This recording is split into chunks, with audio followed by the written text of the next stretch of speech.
उपराष्ट्रपति के चुनाव को लेकर के अमित शाह फंस गए हैं। यह सवाल क्यों पूछा जा रहा है? यह सवाल इसलिए पूछा जा रहा है क्योंकि हाल में एएनआई को अमित शाह की तरफ से एक इंटरव्यू दिया गया और इस इंटरव्यू के अंदर अमित शाह ने जो बातें कही उससे सवाल बहुत सारे खड़े हो गए थे और अब कपिल सिब्बल ने इसको लेकर के एक विस्तार से प्रेस कॉन्फ्रेंस की है। और सबसे बड़ी बात यह है कि विपक्ष की तरफ से जो प्रत्याशी हैं, उम्मीदवार हैं सुदर्शन रेड्डी, उनका भी पलटवार आया है अमित शाह के ऊपर। और यह बहुत बड़ा आरोप अमित शाह पर लगा है कि वो सुप्रीम कोर्ट के फैसले पर सवाल उठा करके सुप्रीम कोर्ट के ऊपर प्रेशर बनाना चाह रहे हैं। अब कुल मिलाकर के पहले जगदीप धनखड़, आज भी जगदीप धनखड़ का मुद्दा उठा, कपिल सिब्बल ने जगदीप धनखड़ को लेकर के विस्तार से अपनी बात कही है, कई सारे सवाल डायरेक्ट अमित शाह से पूछे हैं। और दूसरा, जिस तरीके से उन्होंने सुदर्शन रेड्डी पर सवाल उठाए, उनको नक्सल प्रेमी कहा, इसको लेकर के खुद सुदर्शन रेड्डी ने जवाब दिया है।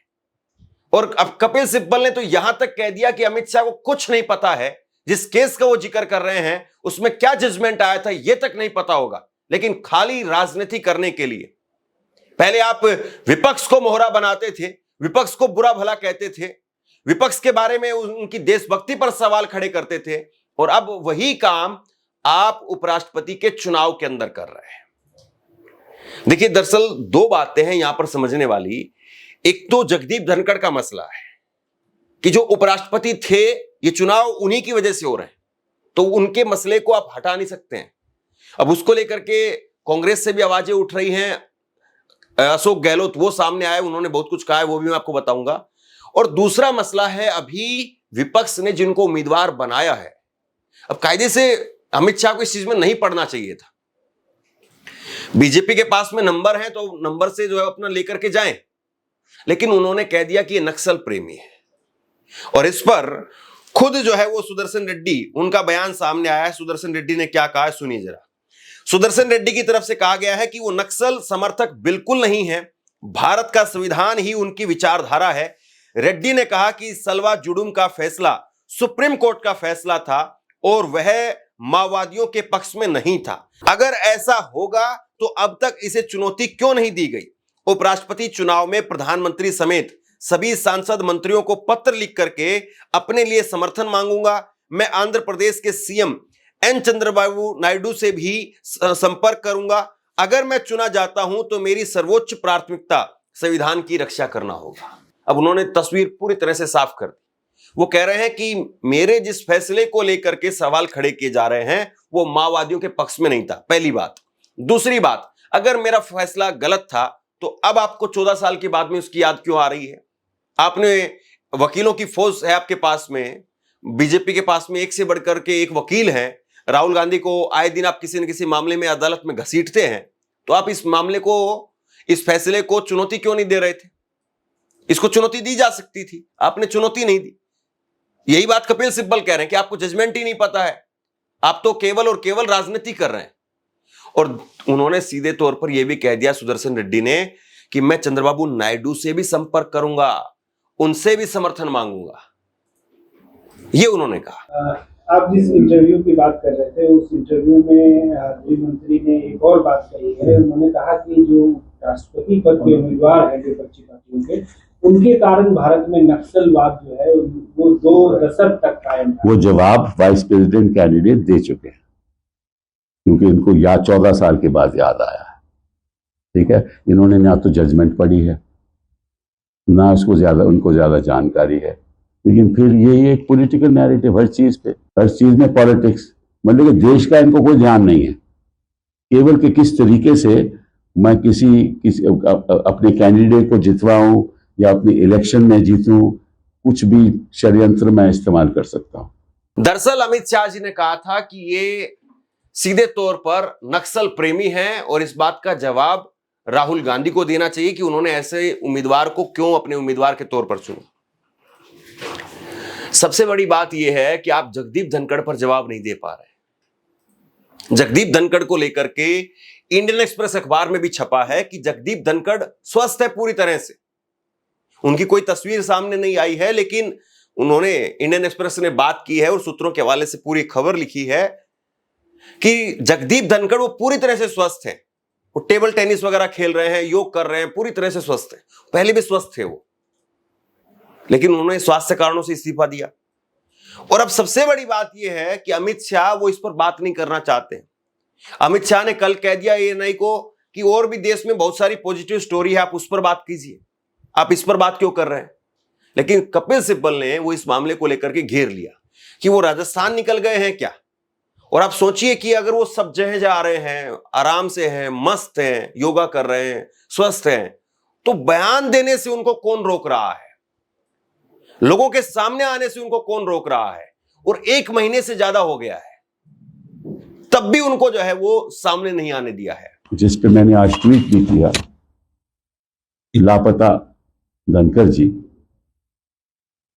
इन्होंने ये कहा कि धनखड़ जी ने खुद ब खुद इस्तीफा दिया था और उनका स्वास्थ्य ठीक नहीं था, और उन्होंने खुद चिट्ठी में लिखा कि मेरा स्वास्थ्य ठीक नहीं है, इसलिए मैंने इस्तीफा दिया है। उस पर भी मुझे बड़ा ताज्जुब हुआ, क्योंकि अगर स्वास्थ्य उनका इतना ही खराब है तो अमित शाह जी को जानकारी होगी किस अस्पताल में है। तो हमें भी बता दें, हम भी जाके मिल लेंगे, पूछ लेंगे कि उनका स्वास्थ्य कैसा है। एक इंडियन एक्स किसी पेपर में एक न्यूज आया है कि वो तो टेबल टेनिस खेल रहे हैं और अपना योगा करते हैं, और कुछ इधर उधर के ट्रिप में गए हैं, राजस्थान में गए हैं जहाँ कुछ बिल्डिंग बन रही है। तो इनको तो जानकारी होगी अमित शाह जी को सब, तो बता दें। क्योंकि फिर वही बात कि आप जनता को कुछ कहना चाहते हैं, असलियत कुछ और है, और जनता को आप बेवकूफ बना रहे हैं। और जनता अब सब समझ चुकी है, क्योंकि आपको मालूम है कि बिहार में क्या होने वाला है। तो आप चाहते हैं ना कोई ऐसा बयान दे दूं मैं जिससे बिहार से हटकर एक नेशनल नैरेटिव शुरू हो जाए। वो तो होने नहीं वाला। तो मैं आपसे कहूंगा कि जहां भी आपने धनखड़ जी को रखा है, उसकी जानकारी जनता को मिलनी चाहिए। यह आपका कर्तव्य है। क्यों कर्तव्य है? क्योंकि वो आपकी सरकार में वाइस प्रेसिडेंट थे, और नंबर 2 होते हुए सभी चिंतित हैं कि वो हैं कहां, और उनको खुलेआम बोलने का अधिकार क्यों नहीं मिल रहा। वो चुप्पी क्यों बनाए हुए हैं। शायद उनको कहा गया हो कि जब तक वाइस प्रेसिडेंट के इलेक्शन नहीं होंगे तब तक आप मतलब कि आराम करिए, और ऐसी जगह पे आराम करिए जहां सब सहूलतें होंगी। और अगर स्वास्थ्य इतना ही खराब है तो डॉक्टर भी वहां विजिट करते होंगे। हमें बता दो कि कौन डॉक्टर वहां विजिट कर रहे हैं, हम भी जाके डॉक्टर से पूछ लेंगे कि भैया उनकी तबीयत कैसी है, बता दीजिए। क्योंकि राजनीतिक तबीयत तो आपकी खराब है, इस समय काफी गिरावट आ चुकी है आपकी राजनीतिक तबीयत में। कांग्रेस ने भी अब इसको लेकर के मोर्चा खोल दिया है, और कांग्रेस के पूर्व मुख्यमंत्री राजस्थान के अशोक गहलोत, उन्होंने कहा कि जगदीप धनखड़ वो शाम को 5 बजे तक काम कर रहे थे, और उसके बाद में अचानक से उनका इस्तीफा आ गया। और वो बिल्कुल मस्त मौला आदमी है, लेकिन उनको बोलने से रोका जा रहा है, उनके ऊपर पाबंदी लगा दी गई है। सर, उन्होंने ये भी कहा है कि अमित शाह जी ने कि धनखड़ साहब को लेकर सवाल किया गया तो उन्होंने कहा स्वास्थ्य कारणों की वजह से इस्तीफा दिया था। वो अमित शाह जी ने कहा। देखिए, ऐसा तो उदाहरण आपको पहला मिला होगा देश में नहीं, दुनिया के अंदर। दुनिया में मेरे ख्याल से, जहाँ तक मेरी नॉलेज है, कि कोई इतने बड़े पद पे रहे, उपराष्ट्रपति किसे कहते हैं? देश का उपराष्ट्रपति। वो देश का उपराष्ट्रपति शाम को 5 बजे तक काम कर रहा है, मीटिंग ले रहा है, और 8 बजे लगभग वो इस्तीफा दे रहा है, और बिल्कुल सीन से गायब हो जाते हैं। उपराष्ट्रपति भवन में है कि नहीं पता नहीं, किसी से मिल नहीं रहे हैं। तो कोई तो ऐसा कारण हुआ होगा जिसके कारण नौबत आई है। एक मंत्री इस्तीफा देता है तो हाउस में, लोकसभा में, राज्यसभा में कई बार स्पष्टीकरण दिया जाता है क्या कारण रहा है, और उपराष्ट्रपति का इस्तीफा हो गया और कोई स्पष्टीकरण नहीं है, ना उनकी तरफ से ना सरकार की तरफ से। अब लीपापोती कर रहे हैं, इतने दिन से वो बाहर आ नहीं रहे हैं, पूरा देश पूछ रहा है वो है कहाँ पर, चिंतित है। पूरी दुनिया में एक उदाहरण अलग बन रहा है।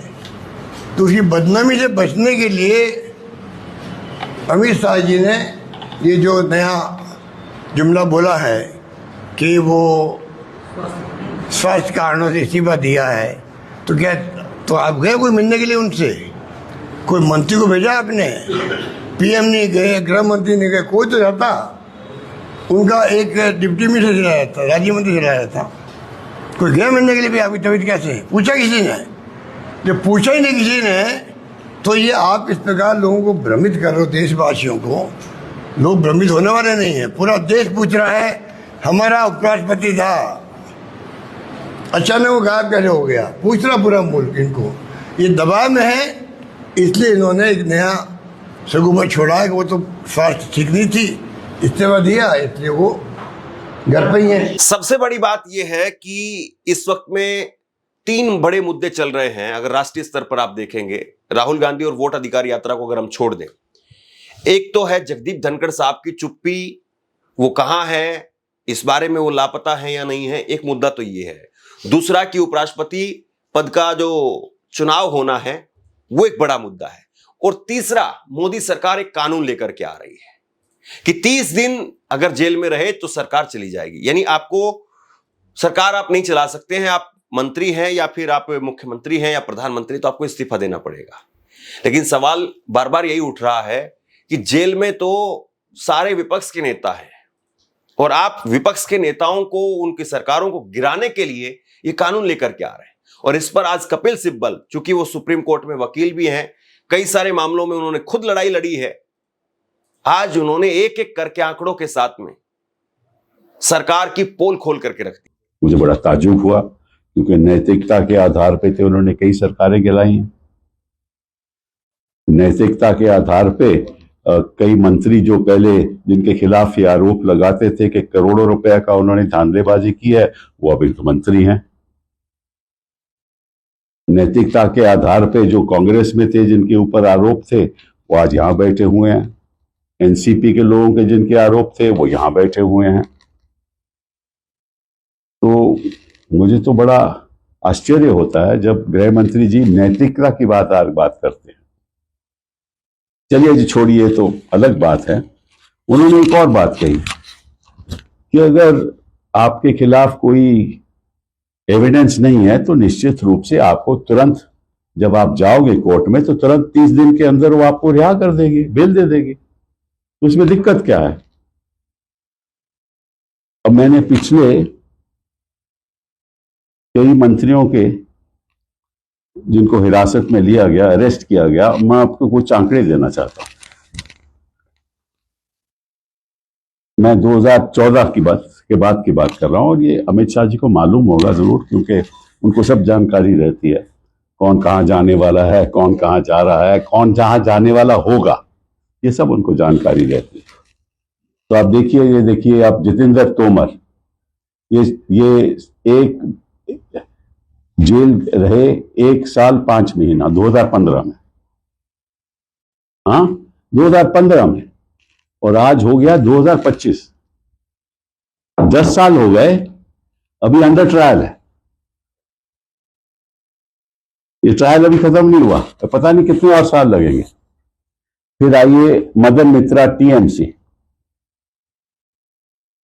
1 साल 9 महीने 2014 में गिरफ्तार हुए थे, अरेस्ट हुए थे, और बेल इनको 2016 में मिली, और आप हो गए 11 साल बाद ट्रायल हो रहा है।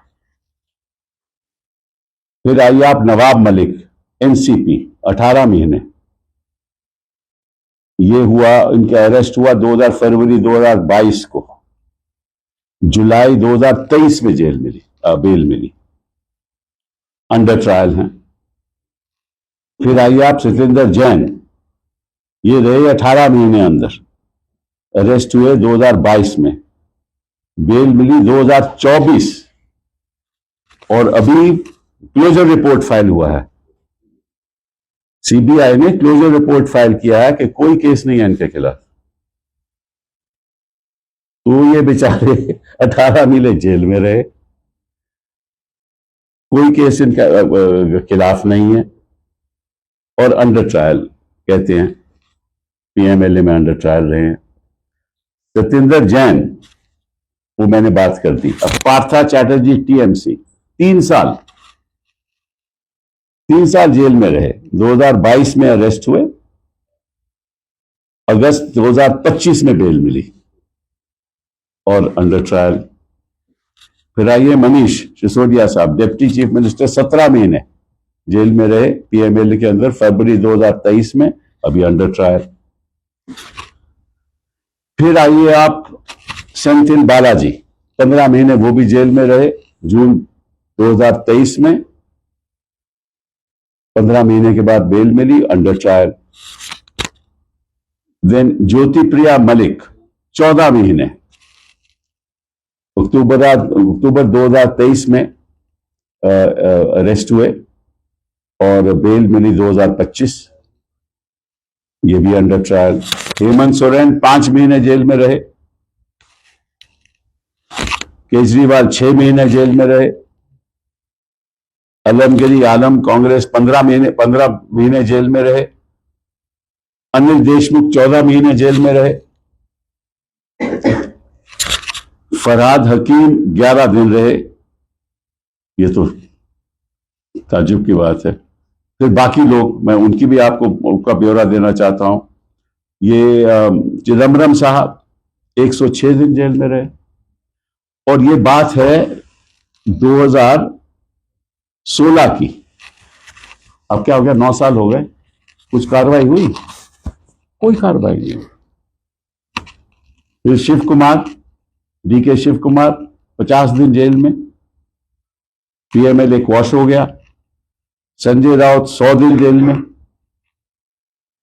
तो ये तो जानकारी गृह मंत्री जी को है, तो ऐसा लगता है कि वो भूल चुके हैं।